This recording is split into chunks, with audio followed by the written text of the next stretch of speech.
केंद्रीय चयन पर्षद सिपाही भर्ती बोर्ड की ओर से रिजल्ट की घोषणा कर दी गई है। परिषद के अध्यक्ष जितेंद्र कुमार ने बताया कि 19,838 पदों के लिए विज्ञापन जारी किया गया था। चयन प्रक्रिया के दौरान 12,509 पुरुष अभ्यर्थी सफल हुए हैं, जबकि 7,312 महिला अभ्यर्थियों ने बाजी मारी है और इसके साथ ही 17 ट्रांसजेंडर ने भी सफलता हासिल की। परिषद अध्यक्ष ने यह भी जानकारी दी कि बिहार पुलिस दूर संचार एवं तकनीकी अराजपत्रित संवर्ग में सिपाही के 993 पदों पर चयन को लेकर लिखित परीक्षा नीट परीक्षा की वजह से 21 जून की जगह 28 जून को आयोजित होगी। उन्होंने अभ्यर्थियों से किसी भी अफवाह में फंसने या शॉर्टकट नहीं अपनाने की अपील की है।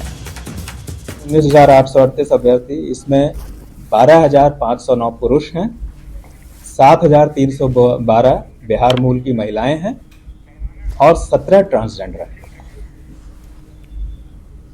इन्हीं सब में है बिहार राज्य में नामांकित और प्रशिक्षित गृह रक्षक 332 हैं और स्वतंत्रता सेनानी के आश्रित, जिन्हें हम FFW बोलते हैं, 190 हैं।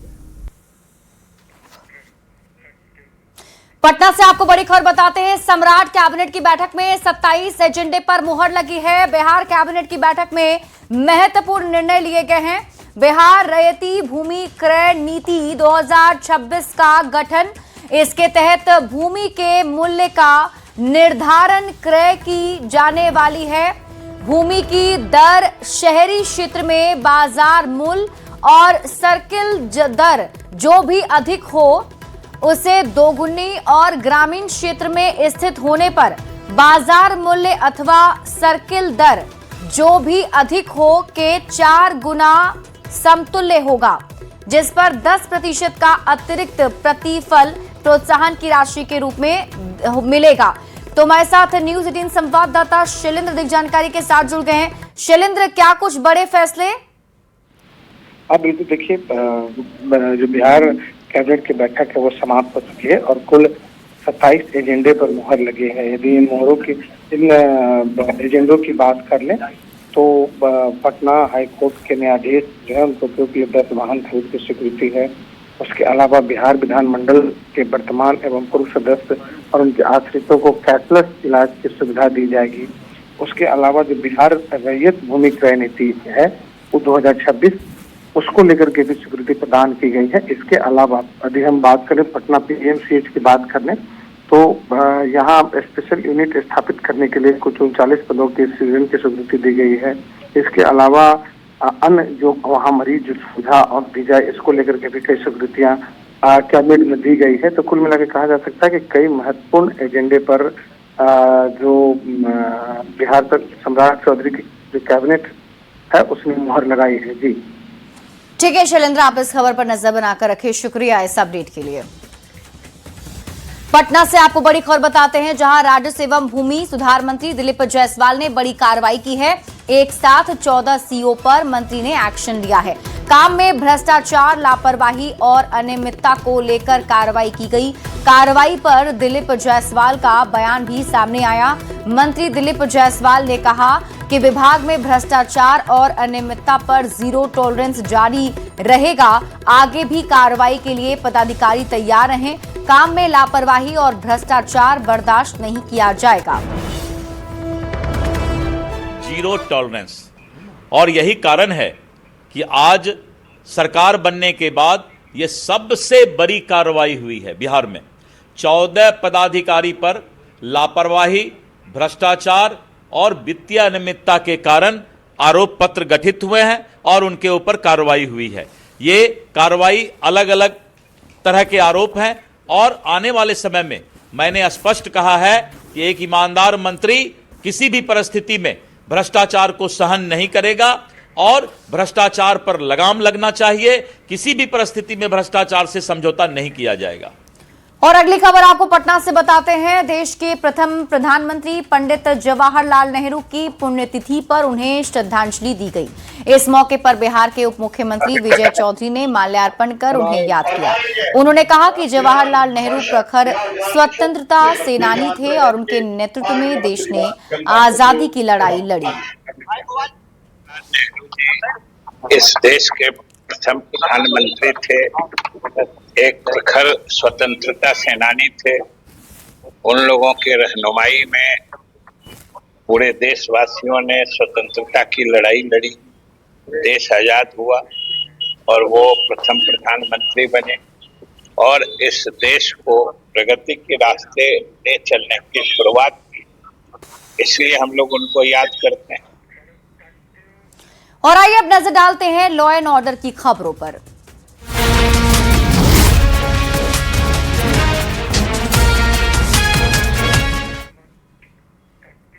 सम्राट सरकार की जीरो टॉलरेंस नीति का असर अब जमीन पर दिखने लगा है। अपराधियों के खिलाफ पुलिस का एक्शन लगातार जारी है। बीते 10 दिनों के भीतर 8 एनकाउंटर हुए हैं। कल खगड़िया तो आज पटना के मसौढ़ी थाना क्षेत्र में पुलिस और अपराधियों के बीच मुठभेड़ हुई है। चरमा इलाके में हुई इस कार्रवाई में पुलिस ने एक कुख्यात अपराधी को पैर में गोली मारकर घायल कर दिया, जबकि उसके एक अन्य साथी को गिरफ्तार कर लिया गया है। घायल अपराधी की पहचान मंडेर निवासी अजय पासवान के रूप में हुई, जिस पर बैंक डकैती, लूट और आर्म्स एक्ट समेत कई गंभीर मामले दर्ज हैं। बताना चाहूँगा कि यहाँ मसौढ़ी थाना अंतर्गत आज सुबह कुछ अपराधियों से मुठभेड़ हुई है। मामला करीब सुबह की 4:20 का है। पहले से इंटेल था कि 2 अपराधकर्मी जो पहले 20 से भी अधिक मामले में डकैती, लूट, आर्म्स एक्ट वगैरह में अपराधी रहे और इंटर स्टेट क्रिमिनल रहे हैं। इनका आपराधिक इतिहास बिहार का भी है, झारखंड का भी है और भी आपराधिक इतिहास हो सकते हैं जो हम पता लगाने का प्रयास कर रहे हैं। इंटेल था कि ये मसौढ़ी एरिया में सोने चांदी की दुकान में इनका लूट का प्लान है। इनकी पहले से पुलिस लगी हुई थी। पुलिस को इनपुट मिली कि इस रास्ते से अभी रात को गुजर सकते हैं, कोई इनका प्लानिंग था आज लूट वगैरह करने का। इसी बीच में जब पुलिस की गाड़ी आते इन्होंने देखा तो इन्होंने पुलिस पे फायरिंग शुरू कर दी। इनके द्वारा 2 राउंड फायरिंग की गई। उसमें से एक गोली पुलिस की गाड़ी पर भी लगी है। एफएसएल की टीम के द्वारा पूरा जांच किया गया है। जवाबी कार्रवाई करते हुए पुलिस की ओर से भी 1 राउंड फायरिंग की गई, तो एक अपराधकर्मी के पैर में गोली लगी है। दरभंगा के बीडीओ चंद्रमोहन पासवान के 6 ठिकानों पर ईओयू की छापेमारी खत्म हो गई है। टीम ने दरभंगा और मधुबनी समेत कुल 6 ठिकानों पर एक साथ कार्रवाई की। दरभंगा में केवटी प्रखंड कार्यालय, उनके सरकारी आवास, बहादुरपुर प्रखंड के बहादुरपुर स्थित निजी आवास और एक रिश्तेदार के दुकान पर छापेमारी की गई।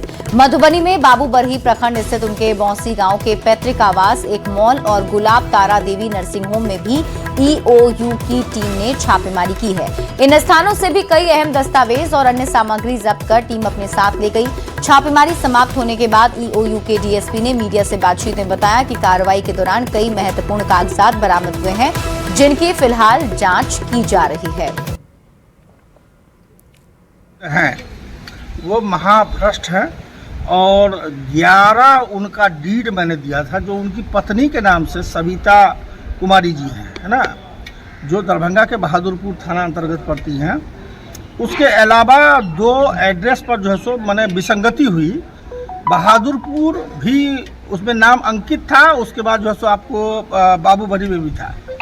उसके अलावा 900 ग्राम सोना, जो 925 ग्राम सोना, उसके बाद जो है सो नेपाल में इनका जो है सो अकूत संपत्ति और इनका ससुराल है सीतामढ़ी। बीडीओ साहब के विरुद्ध आय से अधिक संपत्ति का कांड दर्ज हुआ था, उसी में सर्च वारंट के तहत हम लोग सर्च कर रहे थे। कितने कुछ मिला सर यहाँ पर? ऐसा कोई ऐसा कागजात। कितनी टीम सर छापेमारी के लिए पहुंची थी?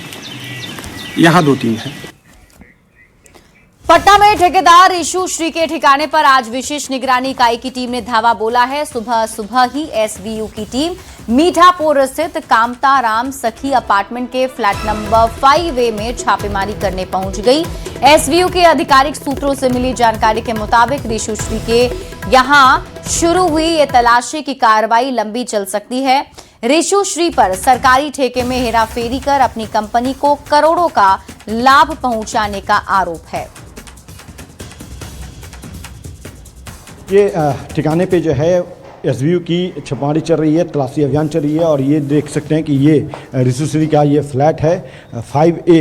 ये जो अपार्टमेंट है कामताराम सखी इनक्लेव, इसके ये 5वां तल्ला पे 5A अपार्टमेंट है, जहाँ पे एसबीयू की टीम जो है वो पहुंची है और ऋषुश्री के ऊपर जो आरोप है वो ये है कि सरकारी ठेके में जो है वो सरकारी जो अधिकारी हैं आईएएस अधिकारियों से मिलकर के सरकारी जो ठेका होता है उसमें हेरा फेरी करना और अपनी कंपनी को लाभ पहुंचाना, साथ ही साथ जिन आईएएस अधिकारियों से संरक्षण प्राप्त होता था, जानकारी मिलती थी सरकारी ठेका के संदर्भ में, जिसको हेरा फेरी करके ऋषुश्री जो है वो करोड़ों की संपत्ति इन्होंने जो बनाया है, इसका एक हिस्सा जो है वो उन आईएएस अधिकारियों को भी दिया करते थे जो इन्हें जानकारी साझा करते थे सरकारी टेंडर को लेकर के, यहां तक कि विदेश टूर भी कराने का आरोप है। और इस मामले में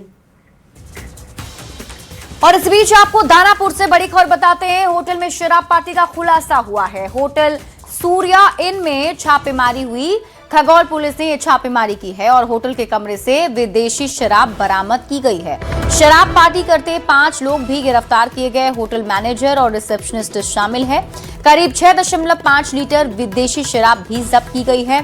गुप्त सूचना के आधार पर पुलिस ने कार्रवाई की। शराबबंदी कानून को लेकर पुलिस का अभियान तेज है। करीबन 10:30 बजे रात को खगौल थाना को सूचना मिली कि एक होटल है सूर्या इन जो त्रिभुवन मोड़ कैंट खगौल रोड के पास में है, उसमें कुछ लोग दारू वगैरह पी रहे हैं और उसमें पार्टी कर रहे हैं। खबर मिलते ही एक छापामारी टीम का गठन किया गया SHO खगौल के नेतृत्व में। वहाँ होटल में जाया गया और जो सूचना दी गई थी उस पर कार्रवाई की गई। इस सूचना के सत्यापन करने के क्रम में तलाशी ली गई होटल की। तलाशी के क्रम में 5 व्यक्ति जिनका नाम है विनोद कुमार, अरविंद सिंह, अंकित कुमार, अभिषेक कुमार और दीपक कुमार, ये सब नशे की हालत में पाए गए। इन लोगों को हिरासत में ले लिया गया है। अगली खबर आपको मुजफ्फरपुर से दिखाते हैं, जहां रेल पुलिस ने ट्रेन में चोरी और लूटपाट करने वाले कुख्यात बाबा गिरोह का भंडाफोड़ करते हुए 5 बदमाशों को गिरफ्तार किया है। पुलिस ने इनके पास से करीब 32.74 ग्राम सोना बरामद किया, जिसकी कीमत लगभग 5 लाख रुपए बताई जा रही है। मामला 10 मई का है, जब सीतामढ़ी हावड़ा स्पेशल ट्रेन में एक परिवार का सामान चोरी हुआ था। रेल एसपी के नेतृत्व में गठित SIT टीम ने सीसीटीवी फुटेज और मोबाइल डेटा के आधार पर आरोपियों को पकड़ा है।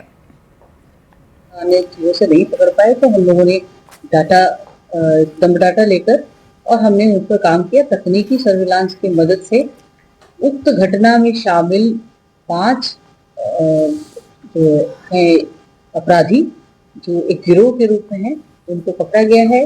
साथ ही उनके द्वारा जो चोरी की गई संपत्ति थी उसको जहाँ पे बेचा गया वहां से करीब 32 ग्राम 32.5 ग्राम सोना बरामद हुआ है। और अब देश दुनिया की खबरें देख लेते हैं।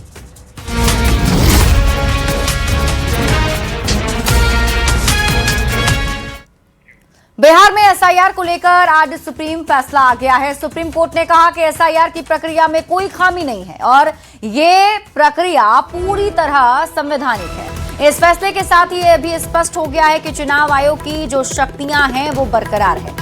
असल में याचिकाओं में पहले दावा किया गया था कि संविधान के अनुच्छेद 326 जन प्रतिनिधित्व अधिनियम 1950 और उसके तहत बनाए गए नियमों के तहत चुनाव आयोग को इतने बड़े स्तर पर SIR कराने का अधिकार नहीं है। इन याचिकाओं पर सुनवाई कर रही चीफ जस्टिस सूर्यकांत की अध्यक्षता वाली बेंच ने 29 जनवरी को फैसला सुरक्षित रख लिया था। आज फैसला सुनाते हुए सुप्रीम कोर्ट ने कहा कि SIR की प्रक्रिया पूरी तरह वैध है और कानूनी है।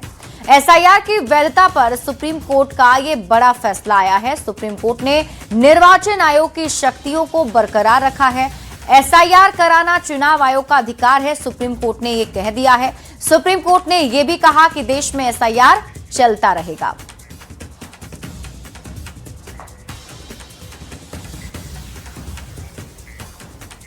असम विधानसभा ने समान नागरिक संहिता यानी UCC विधेयक पारित कर दिया है, जबकि विपक्ष ने मांग की कि इसे पहले एक चयन समिति के पास भेजा जाए।